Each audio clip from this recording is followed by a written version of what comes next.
ਅਗਲੀ ਖਬਰ ਦੇ ਵੱਲ ਵਧੀਏ ਮਿੰਟੂ ਜੀ, ਦੀ ਗੱਲ ਕਰੀਏ ਅਮਰੀਕ ਖੋਸਾ ਕੋਟਲਾ ਦੀ, ਜਿਹੜੇ ਕਿ ਕਬੱਡੀ ਕਮੈਂਟੇਟਰ ਨੇ, ਉਹਨਾਂ ਤੇ ਹਮਲੇ ਦੀ ਕਮੈਂਟੇਟਰ। ਹਾਂਜੀ, ਉਹਨਾਂ ਤੇ ਹਮਲੇ ਦੀ ਖਬਰ ਆ ਰਹੀ ਹੈ।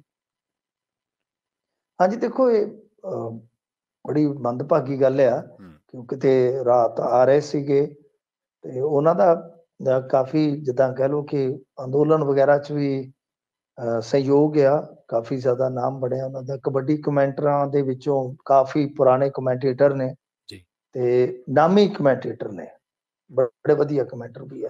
ਤਾਂ ਖੈਰ ਇਸ ਮਾਮਲੇ ਦੇ ਵਿੱਚ ਕੋਈ ਬਹੁਤੀ ਤਫਸੀਲ ਤਾਂ ਨਹੀਂ, ਪੋਸਟ ਵਗੈਰਾ ਪਈ ਆ, ਪਰ ਇਹ ਕੌਣ ਲੋਕ ਹੋ ਸਕਦੇ ਆ ਕਿ ਜਿੱਦਾਂ ਚੋਰ ਉਚੱਕੇ ਜਿਹੜੇ ਤੁਰੇ ਫਿਰਦੇ ਆ ਰਾਤ ਨੂੰ ਸੜਕਾਂ ਤੇ, ਉਹ ਨੇ? ਕਿਉਂਕਿ ਆ ਰਿਹਾ ਸੀਗਾ ਰਾਤ ਨੂੰ ਅਮਰੀਕ ਤੇ ਉਹਦੀ ਗੱਡੀ ਤੇ ਹਮਲਾ ਹੋਇਆ।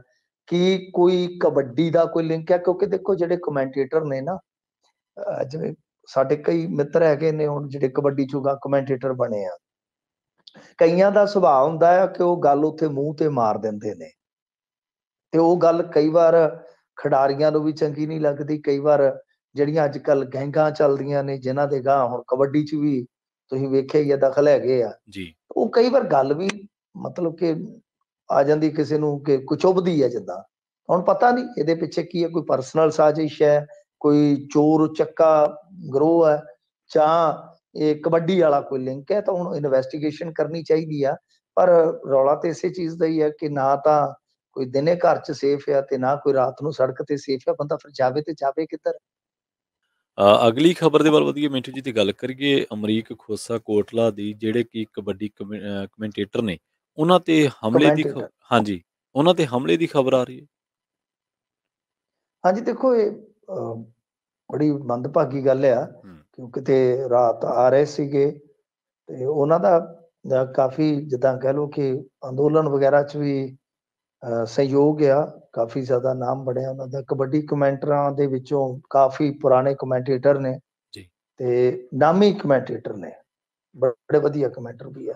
ਤਾਂ ਖੈਰ ਇਸ ਮਾਮਲੇ ਦੇ ਵਿੱਚ ਕੋਈ ਬਹੁਤੀ ਤਫਸੀਲ ਤਾਂ ਨਹੀਂ, ਪੋਸਟ ਵਗੈਰਾ ਪਈ ਆ, ਪਰ ਇਹ ਕੌਣ ਲੋਕ ਹੋ ਸਕਦੇ ਆ ਕਿ ਜਿੱਦਾਂ ਚੋਰ ਉਚੱਕੇ ਜਿਹੜੇ ਤੁਰੇ ਫਿਰਦੇ ਆ ਰਾਤ ਨੂੰ ਸੜਕਾਂ ਤੇ, ਉਹ ਨੇ?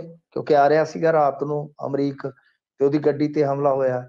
ਕੀ ਕੋਈ ਕਬੱਡੀ ਦਾ ਕੋਈ ਲਿੰਕ ਹੈ? ਕਿਉਂਕਿ ਦੇਖੋ ਜਿਹੜੇ ਕਮੈਂਟੇਟਰ ਨੇ ਨਾ, ਜਿਵੇਂ ਸਾਡੇ ਕਈ ਮਿੱਤਰ ਹੈਗੇ ਨੇ ਹੁਣ ਜਿਹੜੇ ਕਬੱਡੀ ਚੋਂ ਕਮੈਂਟੇਟਰ ਬਣੇ ਆ, ਕਈਆਂ ਦਾ ਸੁਭਾਅ ਹੁੰਦਾ ਆ ਕਿ ਉਹ ਗੱਲ ਉੱਥੇ ਮੂੰਹ ਤੇ ਮਾਰ ਦਿੰਦੇ ਨੇ ਤੇ ਉਹ ਗੱਲ ਕਈ ਵਾਰ ਖਿਡਾਰੀਆਂ ਨੂੰ ਵੀ ਚੰਗੀ ਨਹੀਂ ਲੱਗਦੀ। ਕਈ ਵਾਰ ਜਿਹੜੀਆਂ ਅੱਜ ਕੱਲ ਗੈਂਗਾਂ ਚੱਲਦੀਆਂ ਨੇ, ਜਿਨ੍ਹਾਂ ਦੇ ਗਾਂ ਹੁਣ ਕਬੱਡੀ 'ਚ ਵੀ ਤੁਸੀਂ ਵੇਖਿਆ ਹੀ ਆ ਦਖਲ ਹੈਗੇ ਆ, ਉਹ ਕਈ ਵਾਰ ਗੱਲ ਵੀ ਮਤਲਬ ਕਿ ਆ ਜਾਂਦੀ ਕਿਸੇ ਨੂੰ ਕਿ ਕੁਝ ਚੁੱਭਦੀ ਹੈ। ਜਿੱਦਾਂ ਹੁਣ ਪਤਾ ਨਹੀਂ ਇਹਦੇ ਪਿੱਛੇ ਕੀ ਹੈ, ਕੋਈ ਪਰਸਨਲ ਸਾਜ਼ਿਸ਼ ਹੈ, ਕੋਈ ਚੋਰ ਚੱਕਾ ਗਰੋਹ ਹੈ, ਜਾਂ ਇਹ ਕਬੱਡੀ ਵਾਲਾ ਕੋਈ ਲਿੰਕ ਹੈ? ਤਾਂ ਹੁਣ ਇਨਵੈਸਟੀਗੇਸ਼ਨ ਕਰਨੀ ਚਾਹੀਦੀ ਆ।